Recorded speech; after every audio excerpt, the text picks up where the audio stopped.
investigated as foster parents. I actually didn't know that this was happening. Hello everyone, welcome back to my channel. I am Carlin and we have been foster parents for 2 years. We've had 6 placements in our home and adopted our son in October. I wanted to talk to you today about a time where we were investigated as foster parents. This was one of my worst fears, and I have come to find out that it really isn't as scary as it sounds. So today I'm going to be talking about the department's process in that situation, what exactly happened in the conclusion of the case, and why it happened to us. So about 2 years ago, we had an almost 3-year-old girl in our home. She was sweet as can be, really good placement, all was well with placement. She was a very active toddler. We went to the park a lot. She played and she got just normal childhood little bumps and scratches, things like that. That is important to the story for later. So what happened was her mom called the hotline on us out of concern for little bumps and bruises and normal marks that you would find on a child. Even the pediatrician said, oh, these are very typical, on her knees and shins from climbing. And that was really the only thing that she had on her. And I want to be very, very careful and respectful towards bio parents. We're really careful about how we talk about them.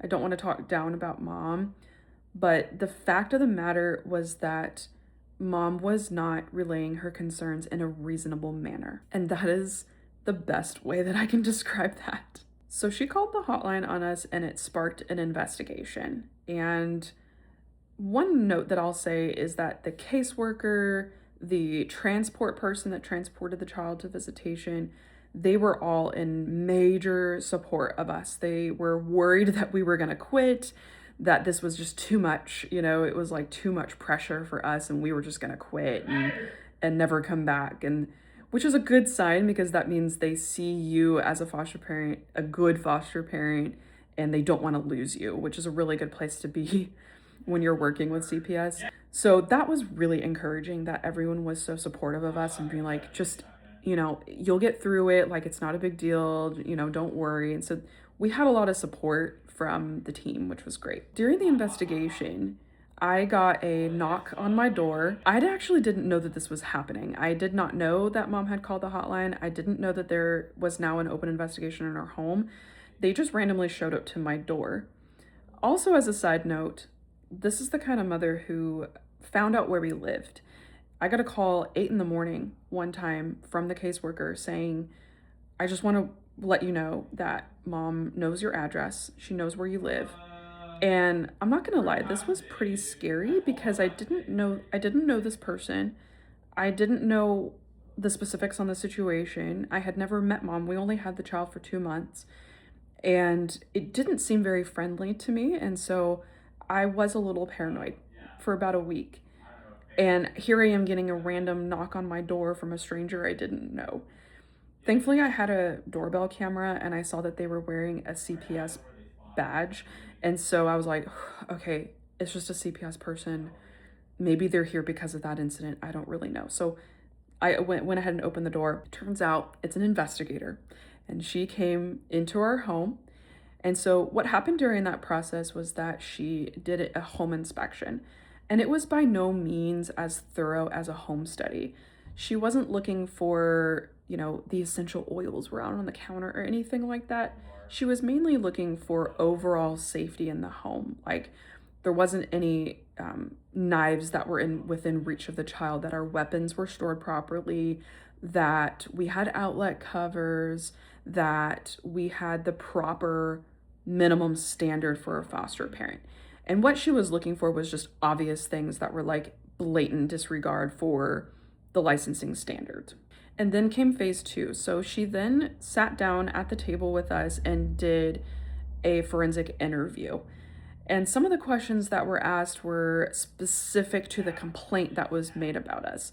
So they pointed to some things on her legs that mom was concerned about, like little bruises on her shins. And I can't go into too much detail, but that was just basically the gist of what was happening. And I just answered them honestly. I said, We go to the park a lot. She's pretty clumsy, which she really was kind of a clumsy toddler. She's pretty clumsy and, we help her through that, but we never leave her unattended at the park. And I even showed her pictures of us holding her hand on the steps and my husband helping her with the monkey bars and everything like that. So we were a very normal hands-on foster family. Though I knew in my heart that there was absolutely nothing we did wrong and I had absolutely nothing to hide. So if you have nothing to hide and you are a complete, transparent, just open book to the investigators, they will definitely sense that. I will say, when the investigator stepped foot into her home, she kind of took a look around and goes, all right, well, let's get this over with. I'm sure these investigators see a lot. So your home does not have to be flawlessly, perfectly clean in order for an investigator to walk in and say, wow, yeah, this is kind of silly. I honestly don't know what these investigators see, so I have nothing to refer to or compare to, honestly. So anyways, after the interview, she wanted to interview the child separately. And I'm not gonna lie, this made me slightly nervous. Our little girl could talk very clearly. She had older siblings in the home, and so she was a little bit more advanced in speech, which was great. So I was able to kind of listen in on the interview through her baby monitor. There was no two-way communication at all. They are very thorough with these interviews, so I could not be near the room. I just went to the other side of the house and folded some laundry, honestly. But I did grab my baby monitor and kind of listen in to see what they were discussing. Some of the things that they asked the child were, do you feel safe here? Where is this from? Like they'll point at a bruise or whatever is being discussed. She'll point at that and go, where did you get this? And honestly, 9 times out of 10, the kids either won't tell you, they don't remember, or they just don't know what you're trying to get at. They cannot ask any leading questions. They cannot be like, oh, did you fall? Or like they can't lead the child into answering a certain way. It was really funny to me because when she was asking our child these questions, all she cared about was just showing her toys. She was like, oh, look at my kitchen, and she would kept getting into the drawer and like showing her new toys that we had gotten her. And it was so cute. So after the interview, they then are required to take pictures. And honestly, this was the most difficult part for me. After everything that we had went through, this was my least favorite part. It felt very invasive. It felt very unfair. The tactic that I used for this is that I pretended like we were gonna put a pretty dress on. And so I opened the drawer, I let the little girl choose her clothes to wear, and I said, okay, let's put it on. And I made it exciting and fun and normal. I didn't want to traumatize her further by taking her clothes off and making her pose. I just felt like that was very invasive and insulting to her dignity. Take her dress off and we were gonna put another pretty dress on while the investigator secretly took the photos that she needed without the little girl noticing.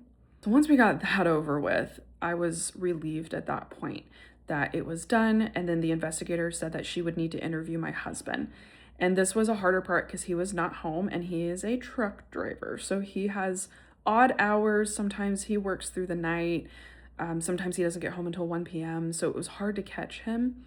So what ended up happening was that they got in touch with my husband and they met at like a Starbucks or something like that. And they conducted their forensic interview with my husband while he was on break at work. So the questions that they asked my husband was basically the same things that they asked me, and it was really no surprise there. So once the investigation part was over with, we got a call saying that we will find out the results of this investigation in a couple of weeks. We waited a little while, and to be honest, you would think that I would be stressed during this time, like waiting those results. I wasn't, honestly. I was not stressed. I had a lot of other things going on that were stressful. I had a mom who knew where I lived, who was making threats.